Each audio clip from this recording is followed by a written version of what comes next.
ಅನರ್ಹರ BPL ಕಾರ್ಡ್ಗಳನ್ನು ರದ್ದು ಮಾಡ್ತೇವೆ ಅಂತ ಹೇಳಿ ಸಿಎಂ ಸಿದ್ದರಾಮಯ್ಯ ಹೇಳಿಕೆ ಕೊಟ್ಟಿದ್ದಾರೆ.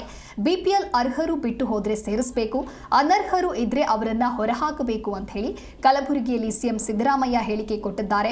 ಆರ್ ಅಶೋಕ್ ಬಿಜೆಪಿಯವರು ಏನ್ ಮಾಡಿದ್ರು ಮಾತನಾಡ್ತಾರೆ. ನಾವು ಸೋಶಿಯೋ ಎಕನಾಮಿ ಸರ್ವೆ ಮಾಡ್ತಾ ಇದ್ದೇವೆ.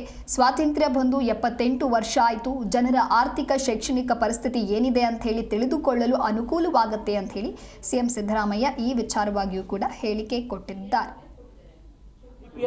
ಅದಕ್ಕೆ ಅರ್ಹರು ಯಾರನ್ನು ತೆಗಿಬಾರದು, ಅನರ್ಹರಿಗೆ ತೆಗೆದಾಕಬೇಕು. ಆಮೇಲೆ ಒಂದು ವೇಳೆ ಅರ್ಹರು ಬಿಟ್ಟೋಗಿದ್ರೆ ಅಂಥವ್ರನ್ನ ಹೊಸದಾಗಿ ಸೇರ್ಪಡೆ ಮಾಡ್ಕೊಳ್ತಕ್ಕಂಥದ್ದು ಮಾಡಬೇಕು, ಅನರ್ಹರನ್ನು ತೆಗೆದಾಕಬೇಕು ಅಂತ ಸೂಚನೆ ಕೊಟ್ಟಿದ್ದೀನಿ ನಾನು. ಬಿಪಿಎಲ್ ಹೋಲ್ಡರ್ ಅದಕ್ಕೆ ಅರ್ಹರು ಯಾರನ್ನು ತೆಗಿಬಾರದು, ಅನರ್ಹರಿಗೆ ತೆಗೆದಾಕಬೇಕು.